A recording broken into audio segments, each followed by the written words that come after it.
정화일관 분들에게 갑진년은 계묘년부터 이어지는 비바람 속에서 꺾어질 듯 위태로운 순간들을 이겨내고 마침내 꽃을 피우게 되는 운세예요. 큰 변화가 기반이 되는 운이라 내용은 피할 수 없지만 고통의 크기만큼 성장을 이루는 흐름으로 볼 수 있죠. 갑진년의 지지 진토가 상관으로 작용하기 때문에 갑작스러운 변화와 혁신이 일어날 거예요. 그 과정에서 각종 이해관계의 충돌을 겪게 되죠. 하지만 그 모든 과정이 갑목 정인이라는 결과로 이어지기 때문에 새로운 전문성과 노하우를 확립하고 능력을 인정받는 계기가 될 거예요. 인간관계에 있어선 새로운 관계를 맺거나 기존의 관계가 새로운 국면을 맞게 되죠. 역시나 혼란은 있겠지만 결국 자신에게 도움이 되는 사람들만 남고 정리될 거예요. 이러한 운의 흐름을 보다 구체적으로 살펴보기 위해 대상을 분류하며 살펴보도록 하겠습니다. 먼저 사업자인 정화일관 분들은 사업구조에 급격한 변화를 겪을 거예요. 낡은 시대와 작별하고 새로운 시대를 맞이하기 위한 불가피한 변화이죠. 이러한 혁신의 과정은 갈등을 동반할 수밖에 없습니다. 기존의 시스템에서 혜택을 누리던 기득권과 새로운 세력이 본격적으로 충돌하게 될 거예요. 그 과정에서 잃는 것도 많겠지만 가장 중요한 것을 얻을 텐데요. 그것은 바로 시장의 인정이죠. 갑진년의 갑목이 정인으로 들어오기 때문인데요. 정인은 공식적인 인정을 뜻합니다. 그래서 보통 공인된 자격증이나 공문서 등으로 해석하기도 해요. 이런 갑목 정인이 진토라는 상관에 뿌리 내린 모습이 정화일관 분들의 2024년 운세인 거죠. 그런데 상관은 정인과 매우 상반되는 작용이에요. 정인은 사주의 십성 중 가장 수용적인 반면 상관은 가장 비판적인 십성이죠. 가장 수용적인 에너지가 가장 비판적인 에너지에 기반을 두고 있는 건데요. 즉 낡은 관습을 혁파하는 과정을 통해 마침내 새로운 존재로서 인정받는 모습이죠.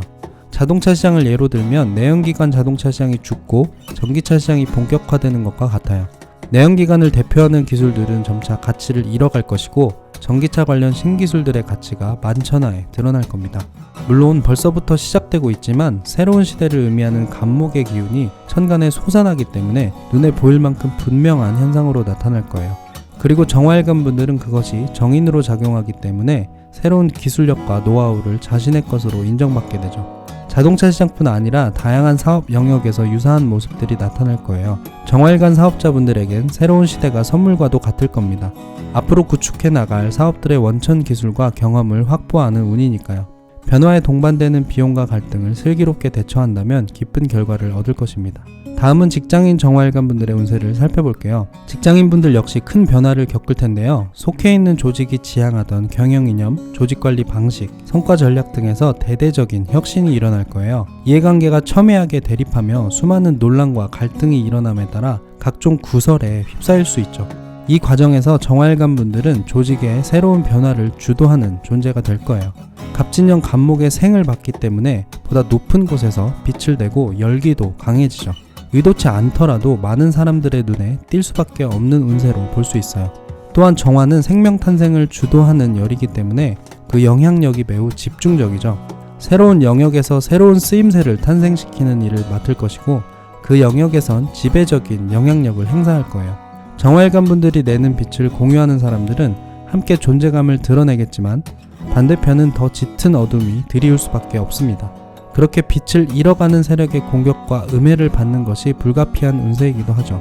하지만 조직은 결국 정화일관 분들을 택해줄 거예요. 갑진년은 기업들 역시 새로운 영역에서 생산성을 만들어내는 것이 큰 화두일 수밖에 없기 때문이죠. 그것을 주도해주는 조직원이 바로 정화일관 분들이기 때문에 조직의 인적, 물적 자원을 최대한 지원해줄 거예요.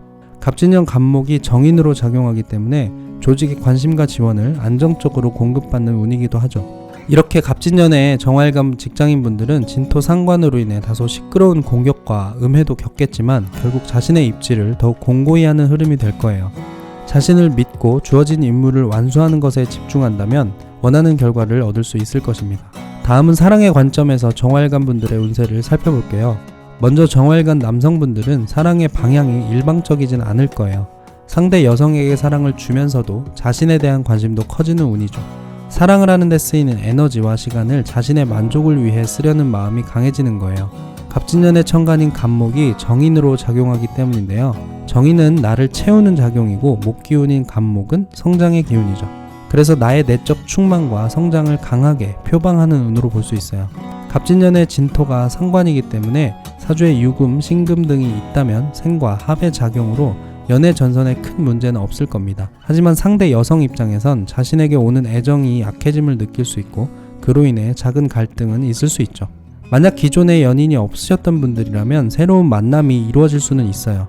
하지만 그 시작을 위해 지나친 에너지가 필요할 경우 만남을 꺼리게 되죠. 그래서 소개나 즉석 만남보단 자연스러운 만남을 추구할 가능성이 높아요. 자신의 취미나 자기 개발을 함께 할 수 있는 상대라면 금상첨화이죠. 자신을 잃지 않으려는 운세이기 때문에 그것을 존중해주는 여성이라면 오히려 더욱 행복한 관계가 될 거예요.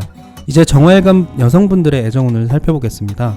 정화일간 여성분들은 과정은 거칠지라도 결국 원하는 사랑을 얻는 운세로 볼 수 있는데요. 간목 정인이라는 결과를 얻기 위해 진토 상관이라는 과정이 필요한 운이기 때문이죠. 상관은 말 그대로 관성을 상하게 합니다. 관성은 여자에겐 남자를 의미하죠. 나의 몸과 마음을 침투해 들어오려는 존재가 남자이기 때문이에요. 그런데 그런 남성을 역으로 침투하려는 작용이 바로 상관이죠. 자신의 욕망대로 여자를 통제하려는 남자를 내 욕망도 존중하라며 다그치는 작용이에요. 그래서 과거 남성 중심 사회에선 안 좋은 작용으로 분류되기도 했죠. 하지만 현대 사회에선 결코 그렇지 않아요. 개인의 취향이 곧 돈이 되는 자본주의 세계관에선 남자든 여자든 자기 자신이 우선이죠. 그것을 존중한다면 어떤 사주든 좋은 관계를 유지할 수 있어요. 결국에 중요한 것은 적정선을 지키는 것인데요. 고무적이게도 갑진년의 정화일간 분들은 천간의 간목이 정인으로 작용해서 상관의 작용을 안정시켜줍니다. 자신의 요구를 적절하게 관철하며 남자로 하여금 원하는 관심과 사랑을 받아낼 수 있는 거죠. 갑진년은 천간의 간목이 진토라는 토양에 뿌리를 두고 솟아난 운세예요.